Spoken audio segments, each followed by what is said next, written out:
कसौली विधानसभा क्षेत्र के अंतर्गत आज डगरो पुल से ग्राम बराड़ वाया कोटला तक बनने वाली एम्बुलेंस सड़क का विधिवत शिलान्यास किया गया। इस अवसर पर क्षेत्र के विधायक विनोद सुल्तानपुरी मुख्य अतिथि के रूप में उपस्थित रहे। कार्यक्रम में लोक निर्माण विभाग के अधिकारी, पंचायत प्रतिनिधि एवं बड़ी संख्या में स्थानीय ग्रामीण भी मौजूद रहे। शिलान्यास के दौरान विधायक विनोद सुल्तानपुरी ने कहा कि इस सड़क क्षेत्र के लोगों के लिए अत्यंत महत्वपूर्ण साबित होगी, विशेषकर स्वास्थ्य सेवाओं की दृष्टि से। उन्होंने बताया कि डगरो पुल से कोटला होते हुए ग्राम बराड़ तक एम्बुलेंस की पहुंच सुनिश्चित करने के उद्देश्य से इस सड़क का निर्माण किया जा रहा है। सड़क बनने के बाद आपातकालीन परिस्थितियों में मरीजों को समय पर अस्पताल पहुंचाना संभव हो सकेगा, जिससे कई जिंदगियां बचाई जा सकेंगी। उन्होंने कहा कि लंबे समय से क्षेत्र के लोग बेहतर सड़क सुविधा की मांग कर रहे थे, जिसे अब पूरा किया जा रहा है। ये सड़क न केवल स्वास्थ्य सेवाओं को सुदृढ़ करेगी, बल्कि ग्रामीणों के लिए आवागमन को भी सरल बनाएगी और क्षेत्र के समग्र विकास में सहायक सिद्ध होगी। विधायक ने इस दौरान क्षेत्र में चल रहे अन्य विकास कार्यों की भी समीक्षा की और संबंधित अधिकारियों को निर्देश दिए कि सभी परियोजनाओं को निर्धारित समय सीमा में और गुणवत्ता के साथ पूरा किया जाए। उन्होंने आश्वासन दिया कि कसौली विधानसभा क्षेत्र के प्रत्येक गांव तक मूलभूत सुविधाएं पहुंचाने के लिए निरंतर प्रयास किए जा रहे हैं। स्थानीय लोगों ने इस पहल के लिए विधायक का आभार व्यक्त करते हुए कहा कि सड़क बनने से उनकी वर्षों पुरानी समस्या का समाधान होगा। ग्रामीणों ने उम्मीद जताई है कि निर्माण कार्य शीघ्र शुरू होकर समय पर पूरा किया जाएगा। कार्यक्रम के अंत में विधायक ने अधिकारियों और ठेकेदारों को निर्देश दिए कि निर्माण कार्य में किसी भी प्रकार की लापरवाही न बरती जाए और गुणवत्ता मानकों का विशेष ध्यान रखा जाए, ताकि क्षेत्रवासियों को लंबे समय तक बेहतर सुविधा मिल सके। मौका मिला तो मैंने अपनी प्राथमिकता में डगरो पुल से हमारा कान्हा जो है वहाँ के लिए रोड के लिए विचार बनाया और सरकार के समक्ष आपकी बात को रखा। और पहली बार में उसमें लगभग 80 लाख रुपए की जो राशि है वो स्वीकृत हुई। यहाँ भी पैसे स्वीकृत हुए ही थे कि बहुत बड़ा हादसा और एक भयानक त्रासदी हमारे प्रदेश पर आई। और जो वो पैसा था उसका इस्तेमाल जहाँ पे बहुत ही ज़्यादा आवश्यकता थी, नई सड़क पे ना लगकर कहीं और लगाया। पर मेरे मन में एक जो पीड़ा है वो इस तरह से थी, जब मैं चुनावों में आपके घर में आया था। हालांकि रेवेन्यू विलेज ये नहीं माना जाता है, पर मेरे मन में एक हमेशा याद रही, जिसमें एक हमारे साथी थे, उनके पूज्य पिताजी पुलिस में अधिकारी थे और वो बीमार हुए। और जब वो बीमार हुए, उन्हें घर से जब वो उठा के सड़क पर पहुंचे और जब उन्होंने पीछे देखा तो उनके पिताजी का ध्यान टूट गया।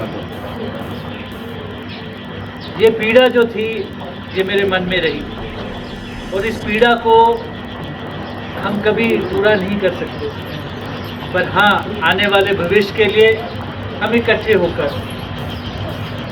एक दूसरे का दर्द अपना दर्द समझकर उसका समाधान बनकर, माननीय मुख्यमंत्री ठाकुर सुखविंदर सिंह जी ने हमें ये हिदायत दी है और ये कहा है, जहाँ हमारे लोगों को पीड़ा है वहाँ पे जाकर आप उस पीड़ा का समाधान करें और उसमें अपना एक विधायक होने के नाते अपना फर्ज पूरा करें।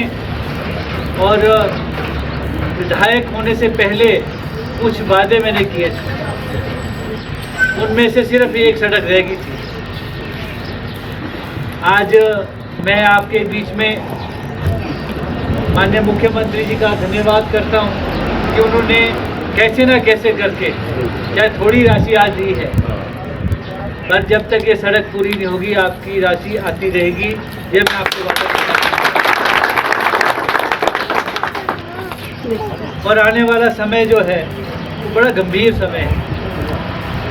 आज यहाँ पे हमारे दिनेश भाई खड़े हैं, हमारे रोडी से भी हमारे साथी खड़े, वहाँ पे धर्मपुर से भी हमारे पीछे साथी हैं और ये नेत्र सिंह जी भी हैं। ये कॉम्बिनेशन बनता है, एक काम करने का एक तरीका बनता है जिसके द्वारा हम लोगों की सेवा कर सकते हैं। और ये विचार करने का और मत किस तरीके से मत देना है उसके ऊपर विचार करने से सही जब आदमी आप चुनेंगे तो उसके द्वारा आपके इलाके में काम करना आसानी से हो जाता है। इसलिए मैं आपसे विनती भी करता हूँ कि सही चुनाव करें। पीछे संजय भाई भी हो रहे हो गया भाई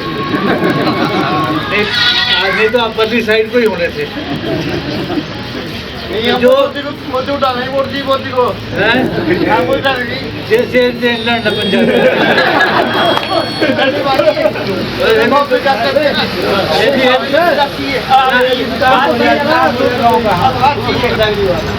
अभी सिलेंडर है, इलेक्शन खत्म हो अब हम तो चलो गाँव रे लोग रोड दो कोई बात नहीं ये अपने ही आदमी ज़्यादा होगा काम रहने दो। मैंने ये भी थोड़ा ध्यान रखना पड़ता है, ऐसे नहीं होना चाहिए, बल्कि तो जरूर नहीं होना चाहिए। हम अपने घर में हैं, हंसी मजाक एक बात है, पर इसी चीज़ से बचना है कि जो वोट है वोट के ऊपर तब मोहर लगनी चाहिए जिसमें सही आदमी आए। अगर वो रात में बिक गया तो तब तक एरिया ही होगा। इसलिए इसमें कड़ा संज्ञान लेकर आप आगे आएं। जो आपके परिवार में सही है उसे अपने नेतृत्व को मौका देना चाहिए। अगर कल मेरे पास आप अपने 19 साल के बच्चे को भेजते हो और शाम को शराब पी के घर आता है तो क्या मैं सही चीज कर रहा हूँ? क्या ये वोट डालने का तरीका है? मुझे लगता है इसके ऊपर रोक गांव से होनी चाहिए और गांव से इसकी शुरुआत होनी चाहिए। जो इस तरह का गलत काम करेगा उसको सबक सिखाना होता है और ये आपके हाथ में है, यही मताधिकार है। आज हम इस सुंदर रोड को बनाने के लिए और आपकी जो मंशा है उसको पूरा करने के लिए प्रयासरत है और मैं सभी से सहयोग के नाते आपसे आशीर्वाद के रूप में जो हमारे साथीगण हैं जो इस काम को करवाने में दिन रात इकट्ठा होकर आपकी बात को रखते हैं और अपनी बात को रखते हुए मुझसे लड़ भी लेते हैं, ऐसे लोगों को आपको आशीर्वाद देना मेरा आपसे अनुरोध है। और मैं हिचकिचाए बिना एजा कुछ बोला पीछे आगे जा रहा कुछ बोला, मैं मानता हूँ कि अगर आपका मत होगा तो एक इकट्ठे होकर ऐसे से नौजवान साथी को आप आगे करें। जो कमियां हैं वो मैं पूरी करूंगा, पर आप उनको आशीर्वाद दें क्योंकि जो ये राजनीतिक जीवन है इसमें कई चीज़ें अच्छी होती हैं, कई चीज़ें कम हो जाती हैं, कई जगहों में कमियां रह जाती हैं, पर जो कुछ भी नहीं करता है उसका कुछ नहीं होता।